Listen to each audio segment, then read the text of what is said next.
So I want to welcome all those of you joining us from all over the Atlanta area at all of our churches, those of you down on the south side, and down in Fayetteville especially, all the cool stuff you're doing down there. Hilton Head, South Carolina, Highlands, North Carolina, Lake Oconee Church, I could go on and on and on.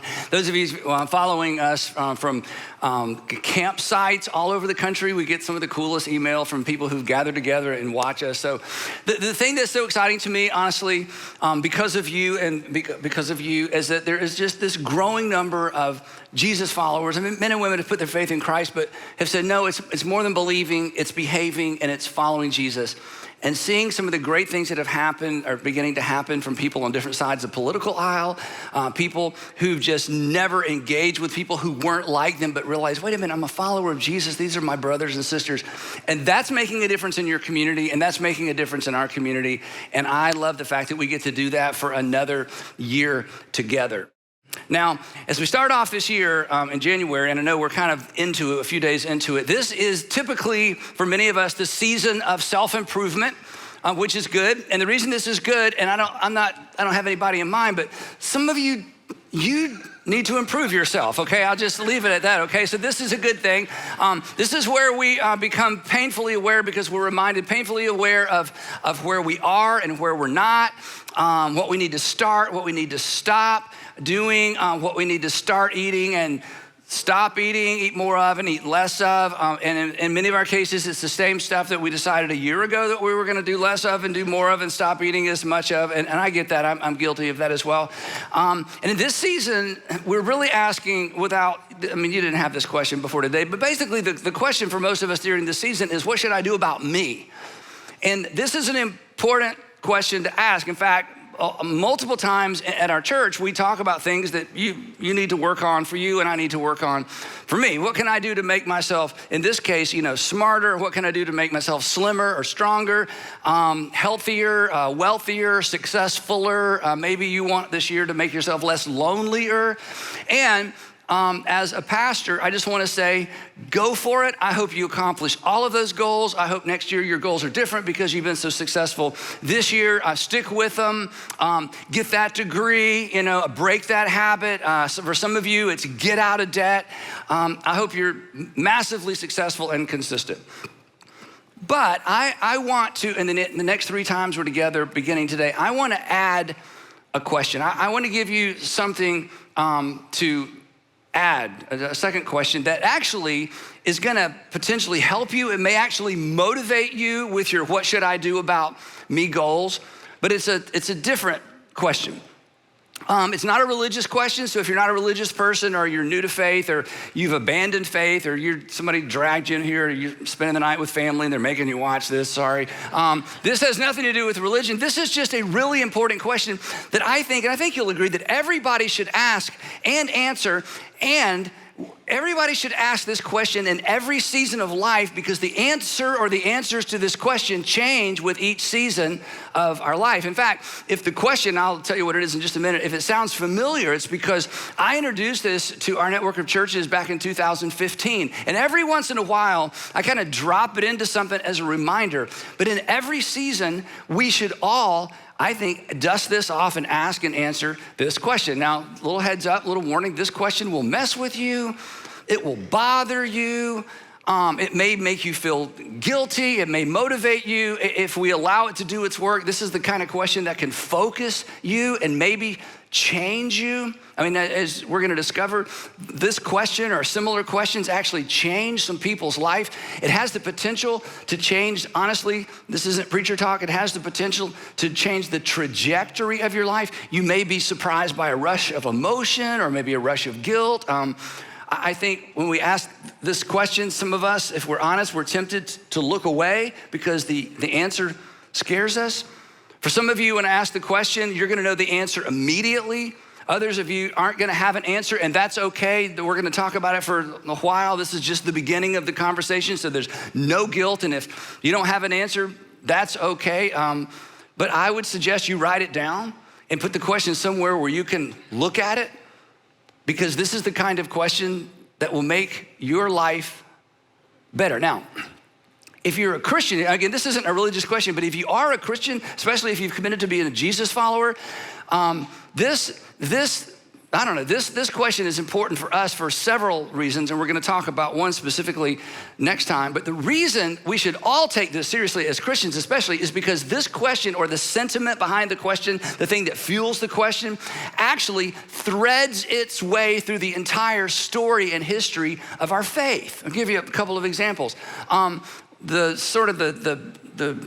I don't know, the oxygen, the thing that fuels this question is the reason that Moses, most of us know enough about the story of Moses, is the reason that Moses couldn't stand by and do nothing while his people labored and suffered under the authority and the mistreatment of their Egyptian taskmasters. I mean, we know, most of us I think know the story about let my people go. It's Moses and the thing about Moses, he was a prince. He was actually part of Pharaoh's household, but he was related to this nation of slaves. And it would have been so easy for him to just look the other way and just, kind of ride this out as a prince of Egypt. And he just couldn't do it. It's why, and this isn't as familiar a story, but it's a powerful story. It's why Queen Esther in the 5th century, she was actually a queen of Persia. She was the wife of the most powerful person in the world. And if you know the story, it's why she couldn't stand by and do nothing when she discovered that there was a plot to exterminate all the Jews in Persia. And she finds out about this. And she's the queen, but it's not like we think kings and queens, because the king had a harem. It was King Xerxes. And as the story goes, he chose her as the queen because she's the most beautiful person in the empire that he could find. But he had, other stuff going on. And so you didn't just walk into the presence and say, honey, I've got a question. In fact, there was a law that you could not enter King Xerxes' presence without being invited. And if you did, it was the death penalty. And she discovers there's this plot, and the only person that can stop her people from being exterminated is King Xerxes. And he hasn't called, you should read the story, he hasn't called on her in over 30 days. And so she gathers some people together and she says, you gotta pray for me, you gotta fast, because I'm going in. And if he doesn't hold out his gold scepter, my life is over. But I've got to go in anyway. And then she makes this famous statement. Maybe you've heard this statement before, didn't know who originally said it. And she said, and, I love this, if I perish, I perish. But I can't stand around and do nothing. This question and the sentiment behind this question is really what fueled Nehemiah, one of the greatest leadership stories in ancient history, maybe ever. And one of the great things about the story of Nehemiah, maybe for us, is there's no miracles. God doesn't do anything unusual. It's just good old-fashioned leadership and work. Nehemiah was the cupbearer to King Artaxerxes of Persia again. And he's got it made. He's got like this cush job. He's living the dream in the most powerful empire of the world. He's got a relationship with the most powerful man, alive at that time. And he gets news that things are not going well in Judea, Jerusalem, where he's from, because he's a Judean. Originally, his family was. And he's got this tension on the inside. Things are bad there, but things are good here. But I can't unhear what I've heard. And he goes to King Artaxerxes and he asks for permission to leave his service. Nobody does this. You spend your whole life getting to this place. He asks for permission to leave his service to go back to Jerusalem, to do something for the people. In fact, he actually says, would you make me the governor of Jerusalem, of Judea, so I'll have the authority to go back and address the economy, to go back and address the fact that the gates have been burned down, the walls have been torn down. The people are depressed and distressed. And the king says, you have permission to go, and he goes, and it's an extraordinary, extraordinary story. But the thing that caused him to leave what was comfortable for what was uncomfortable really is behind the question that we're gonna wrestle with for the next few times that we're together. In some way, this is the reason that Jesus left his Father's side in heaven, the best that we can understand that, and came to be one of us and to live among us and to suffer as one of us. It is certainly, no exaggeration, it was certainly the reason that he left the safety of Galilee, where it was his people, and traveled south to the lion's den of Jerusalem, knowing what awaited him there. It's why, again, the Apostle Paul, continuing the narrative, is why the Apostle Paul, he gets to Athens, and he's kind of waiting to be picked up at the port in Athens to go on his way, and he wanders through the city of Athens. And this question, or what was behind this question, is the reason he couldn't keep his mouth shut. He's walking around in Athens, he's a nobody knows who he is, and he notices there's hundreds and hundreds and hundreds of altars, and people are making sacrifices to hundreds of gods, maybe thousands of gods. And this is a sophisticated city. These are sophisticated people, some of the brightest people in the ancient world. And he's like, oh my goodness, they don't know that God has done something for them, that the one true living God has done something for them, and he can't keep his mouth shut. He's just gotta do something, he's gotta say something. And he preaches this amazing message, and most everybody ignores him, but he's like, I just couldn't keep my mouth shut. And it's not just the ancient world that's been impacted by this question or a question like it, the modern world. In fact, the modern world has been shaped by men and women who've refused to, this is so important, who've refused to look the other way. Who've refused to look the other way when the answer to this question became apparent. It's why Dr. King left the comfort and the safety of the North to come to the uncomfortable, unsafe South, and he stayed here because he could not unhear what he had heard, he could not unread what he'd read, and he could not unsee what he'd seen. It's why my friend, and some of your friends as well, Janine and Ian Maxwell, Janine ran one of the largest and most successful marketing companies in Canada some years ago. It's why that Ian and Janine Maxwell moved to a pretty much forgotten kingdom in the middle of Africa 12 years ago. They had visited Swaziland. The king later renamed it Eswatini. It's kind of cool if you're the king, you can say, we're gonna rename our country, and everybody just nods. So he renamed the country Eswatini. But when they moved there, and then first originally visited there, it was the kingdom of Swaziland. And when they got there, they saw children raising children because the AIDS pandemic had destroyed and killed off almost all the adults years ago. Sandra and I went and visited with them there, and we saw this firsthand. And when you see it, you can't unsee it. And so they shut down their business and they moved to Swaziland, now Eswatini, and they just began rescuing babies. When we were there, we went with them to rescue two babies, and the first thing they do would be have them tested to see if they're HIV positive, and oftentimes they are. And they've been rescuing babies for 12 years, and if you're wondering how many babies they've rescued, I had her send me this picture this week. They've rescued this many babies because that was 12 years ago. And now they're 12 years old and 11 years old, and this is Janine. 401, this is number 401. There's Ian on the other side, because once they saw it, they couldn't unsee it. And then she tricked me. She named one of the babies Andy. And now I have to fund them for the rest of my life. So little Andrew actually can, I'm just kidding, anyway. It's why Hal and Dory Donaldson, some of you remember Hal and Dory.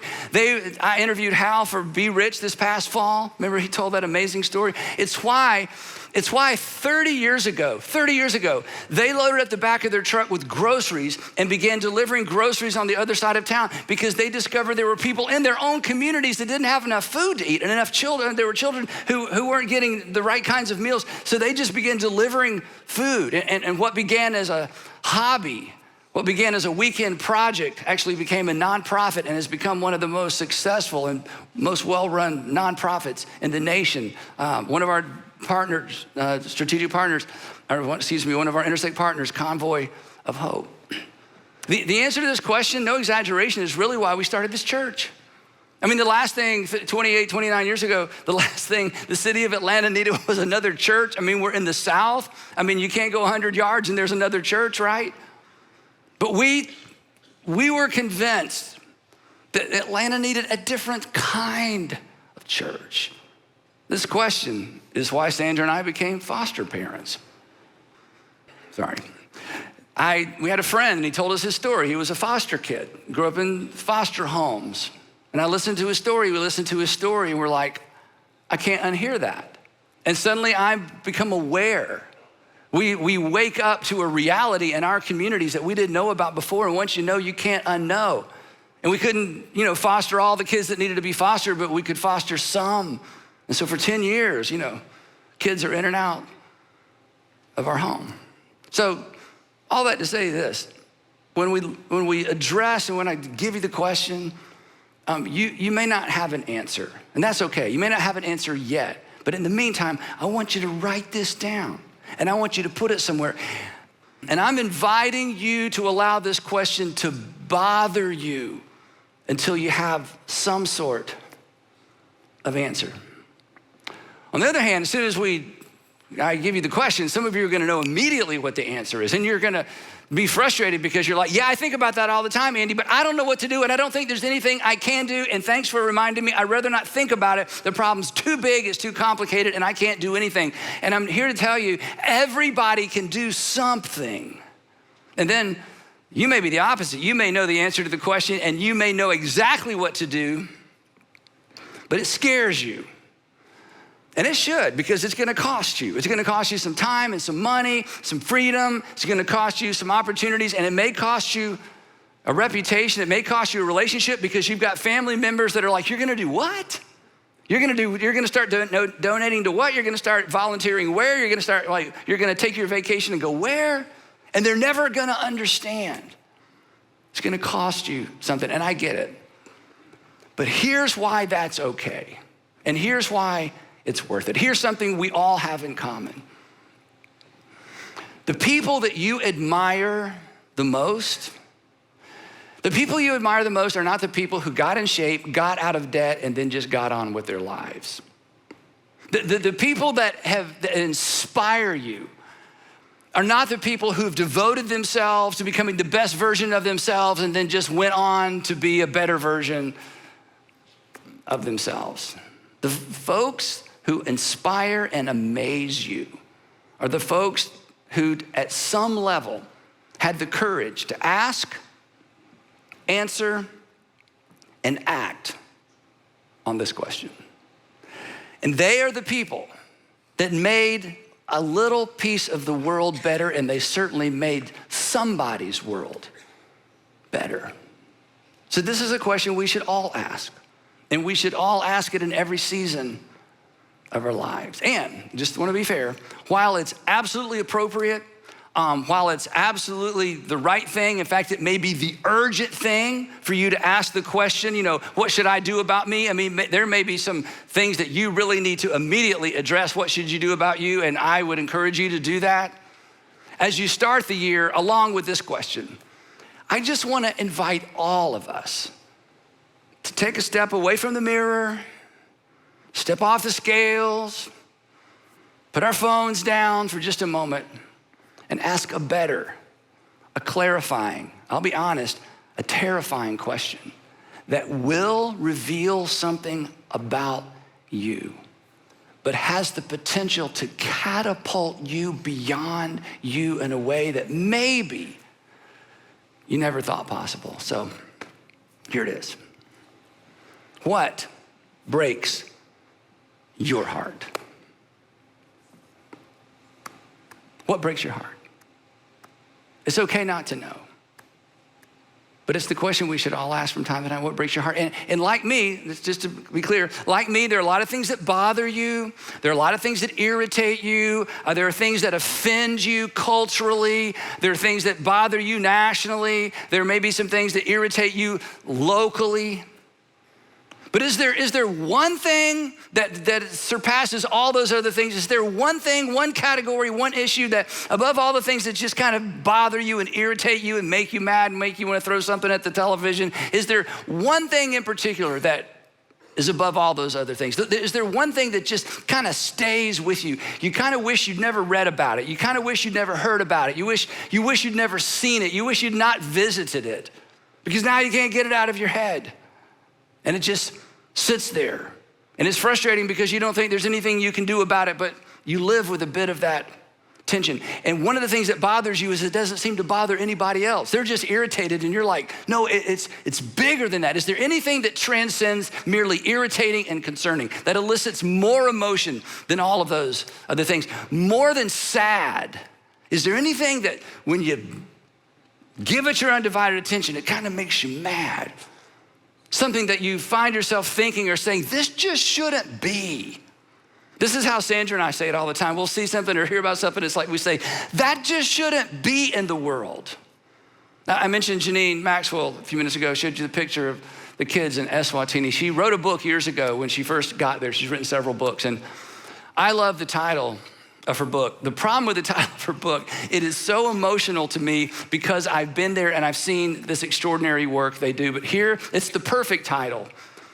The title of her first book is this: It's Not Okay With Me. It's not okay with me. Is there anything in the world that's not okay with you and not okay with me? Not okay, maybe even with us? I'll tell you my initial foray into this tension that this question raises. I was in my 20s and I never felt called to ministry. I volunteered. I mean, I had friends that felt called. They went forward and told my dad, and he put his arm around him and said, this is so-and-so. He feels called to ministry. She feels called to ministry. It's mostly he's back then, but women got called. We just couldn't call him pastor. But anyway, that was a long time ago. So it was usually a he. I feel called to preach.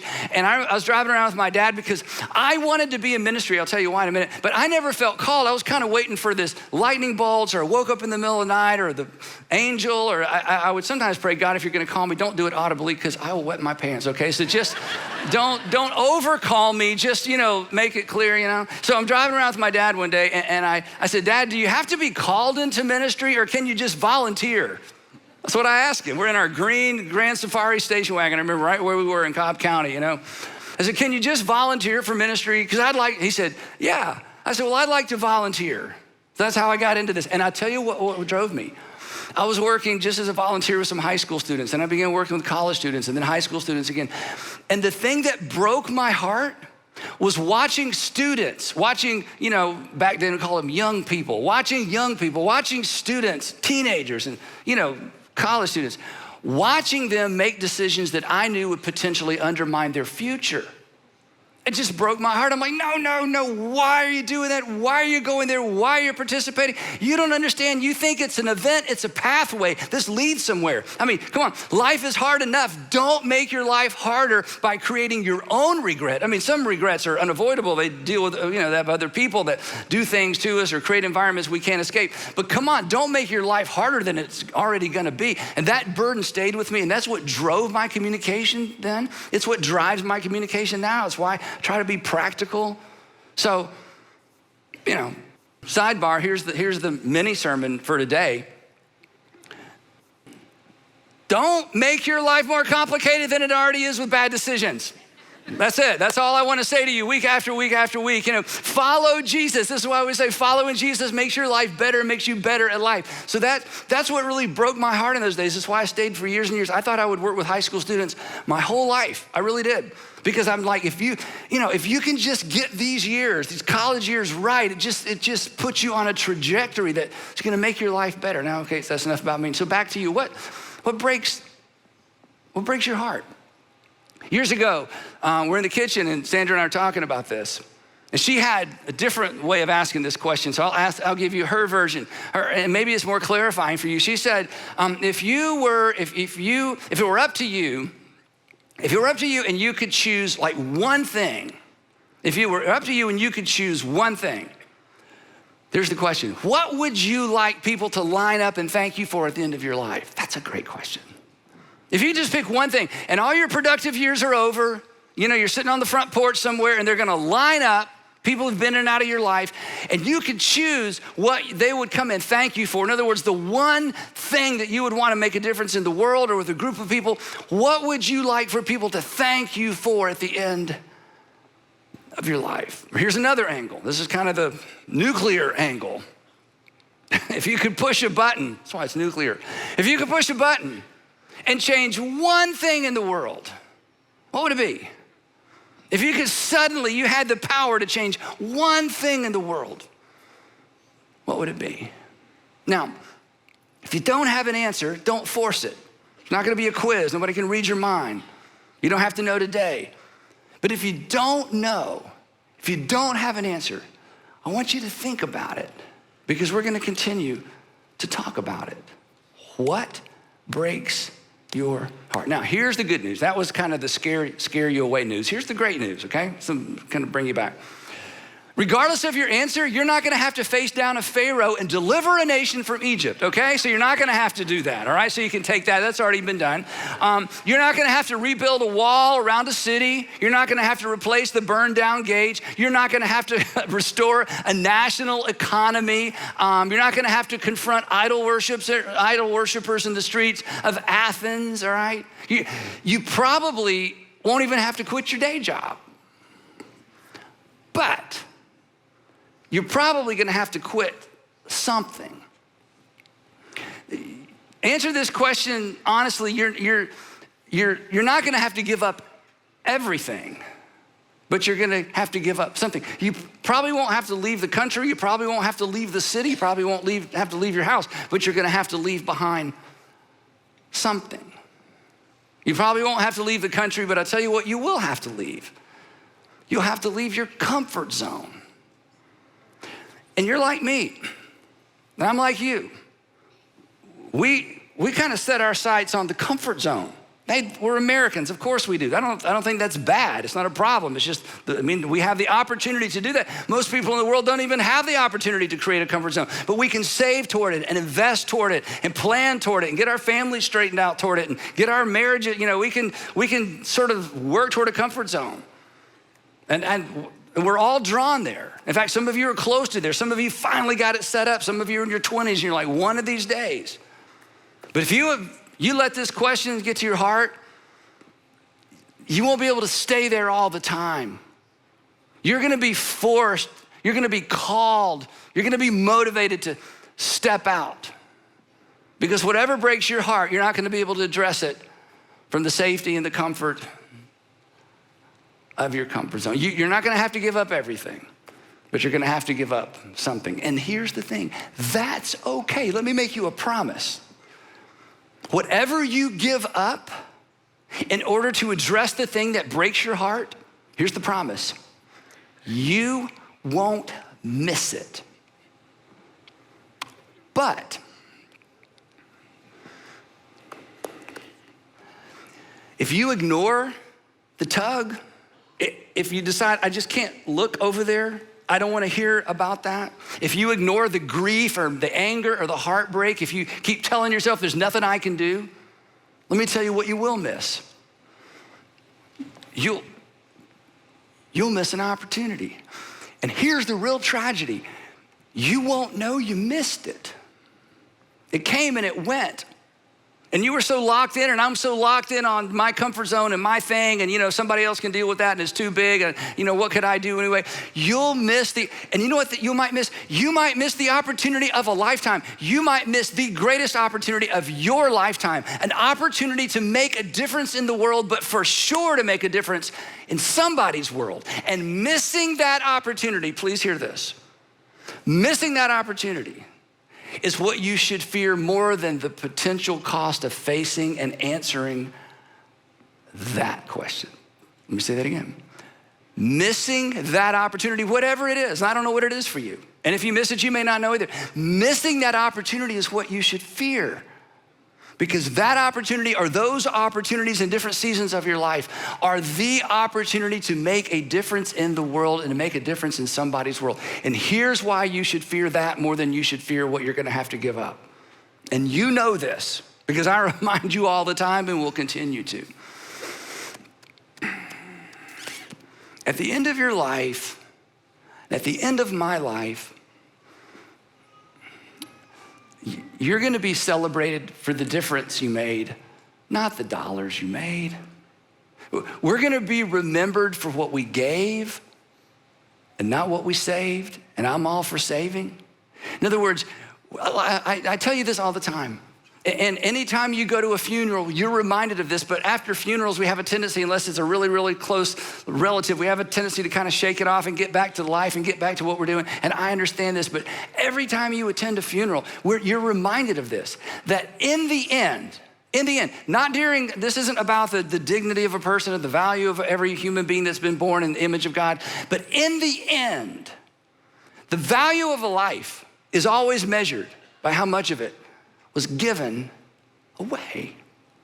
And you know that, and I know that.